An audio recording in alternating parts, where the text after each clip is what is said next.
सुवर्णदुर्गला समृद्ध इतिहास आहे। मराठा इतिहासातील सर्वात प्रसिद्ध सेनापतींपैकी एक असलेले कान्होजी आंग्रे यांचा जन्म इथेच झाला।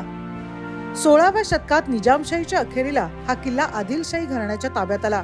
1660 मध्ये शिवाजी महाराजांनी हा किल्ला जिंकला, तर 1698 मध्ये कान्होजी आंग्रे मराठी नौदलाचे प्रमुख बनले। या प्रक्रियेत त्यांना सरखेल ही पदवी मिळाली।